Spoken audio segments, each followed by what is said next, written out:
Okay, so the rule of 100. I don't know if you've heard, but a lot of successful people, not only in the marketing space, but on the sales side, on the entrepreneurial space, all of them talk about this rule of 100. Now, this rule of 100, this basically dictates is that if in your business you're trying to start something for the first time or have changed a certain tactic strategically, you do it 100 times. Now, this doesn't mean 100 times, like one time in 100 days. The rule of 100 means you do one thing 100 times per day for 30 days. So again, rule of 100 dictates that when you're doing or trying something new in your business, you pick something, you do it 100 times per day for the next 30 days. And you're viewing what's happening throughout this course. So the course of 30 days, you're viewing the engagement, the replies, the comments, the responses, the triggers, literally every single thing, the movement and the behavior of your ideal customers when they're interacting with those elements that you're doing 100 times a day. That's what you're going to track. Okay, so let's break it down even further. Now that you understand what the rule of 100 is and how you do it over a course of 30 days, let's pick ads. So if you're running a new set of ads, you first narrow down the strategy, you narrow down the creative. Now that you're like, okay, I'm happy, this makes sense. I've done my research, it aligns with my brand positioning, the copy, and I'm pretty happy with the different variations that we have, right? So you spend $100 every single day for the next 30 days. Now, this isn't a strategy for the e-commerce brands. Like I said, this is specifically for service-based businesses. When you're targeting a particular niche and trying to sell them your service, it's not a one-off thing, right? You cannot just expect to show them one ad and they will convert. But when you're starting a sequence of ads, and these could be top of the funnel ads, these could be a combination of top of the funnel, middle of the funnel, or bottom of the funnel ads, a combination, right? Retargeting, all of that. But essentially, what you're doing is you're spending $100 for the next 30 days and viewing how people are engaging with your content, how they're reacting. Are they visiting your website? Are they going to your profile? Are they leaving you a message? Are they clicking on any buttons that you have on the website, booking a meeting, stuff like that. And this, once you understand this over the course of the next 30 days, you have this data set and you have trends and you have statistics that first off you can use to understand proof of concept, that the strategy that I thought, the ads, is it working or not? Because the most important thing is if you don't have proof of concept over a particular strategy, there's no point in continuing it. Otherwise, you're just gonna waste your time, money, and effort all at the same time, right? So not only does this rule of 100 give you a good a bottom line, or set that benchmark, it gives you that proof of concept that okay, these things work, this needs improvement, and this we just completely stay away from, because again, this is all backed by data and statistics. Similarly, if you move into the example of email marketing, what happens there? You pick your audience, you throw it into an AI tool, the AI tool qualifies them, now you have a final audience. Now you need to personalize your first message. So you might use another AI tool for the personalization, referencing something. They might have posted a job. They might have attended an event, watched a video, engaged with your post, any of those things. But this personalization, now you've had a custom email made for them. So you send out 100 emails to 100 new people every single day for the next 30 days. And what happens there is that once they start receiving these messages, of course, some of them are going to reply. Some of the emails you might that you're sending out the emails to, they might just not be active, or the companies might not be a good fit when you further find out. So during the course of 30 days, what exactly did you understand? Are people responding to the relevance that is there in your emails?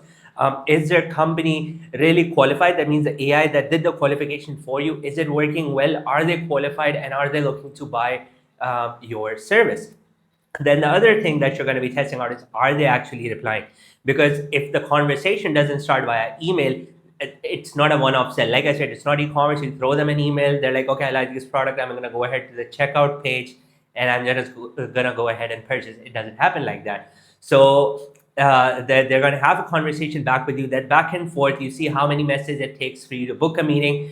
Are your messages good? So you get so much data within these 30 days simply because you're sending out 100 new emails every single day. Again, this sets a bottom line for you, a benchmark for you that, okay, these are the practices, best email practices for me. These are the best offers. These are the prompts I need to use for my AI agent to be able to qualify the data.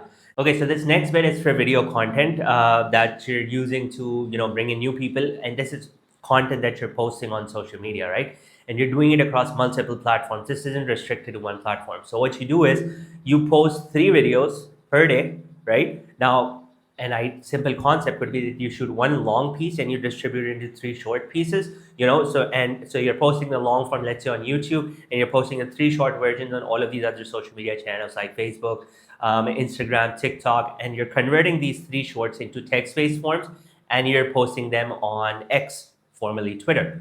So what you're doing is you pick out 3 videos per day. Now times that by 30. So the rule of 100 differs when you're looking at content, right? It's not 100 videos per day for 30 days. It's 3 videos per day for the next 30 to 40 days, which brings a total video set of 100 videos. And this set of 100 not only shows you which let's say the hooks brought in the biggest engagement, which hooks brought in the relevant engagement, because see, virality is not the goal of this exercise, right? It's understanding which content piece your audience or your ideal customer actually resonated with. And in my experience personally, the videos with the lowest engagement generally tend to bring in the highest quality leads, or the highest number of leads for that matter. And usually the videos with the highest amount of engagement and views generally don't bring in, they might bring in followers, but they really rarely don't bring in leads. So you test out these 100 videos, and now you're seeing traffic. You're seeing which let's say platform is performing the best for you, because you have an idea, okay, this is my ideal customer. And now you're basing the data that you're getting from posting this video content to actually try and see if it actually coincides and correlates with the foundation that you thought of, building that buyer persona. So you're not only validating your concept of how you're approaching the market, your positioning in the market, who you're targeting in the market, but because you have this data and statistics, you have, like I said, the proof of concept that yes, this strategy or these sets of strategies work for me, and you go ahead and double down on it. Now, I generally don't recommend doing all of these things at the same time. So let's say if you're taking these 3 examples, the first is ads, second is email marketing, third is video content.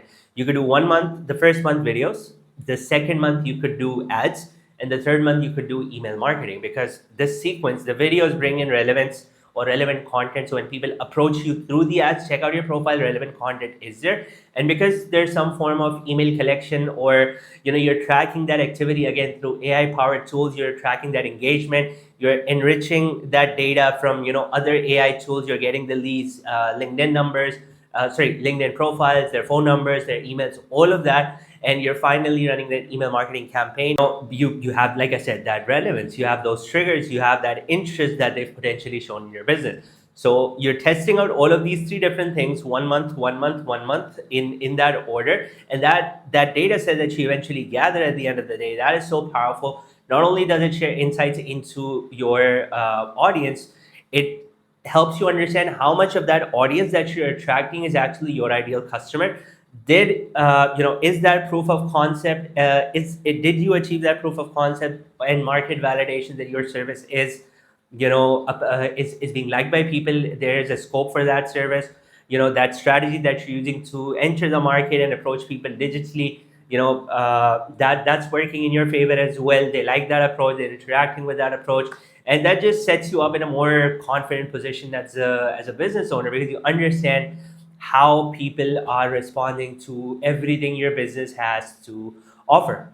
Right? If you're looking for a more hands-on approach, I do these audit calls with business owners in the service industry every single day. We do these set of exercises. We narrow down exactly where the problem is, what are the bottlenecks, how can you overcome them, and of course the metrics that need to be tracked along this way to understand the progress, the different milestones, and all of these things. So you know how your ideal customer basically responds to your digital presence, your funnels, your marketing, your outreach, all of these different things.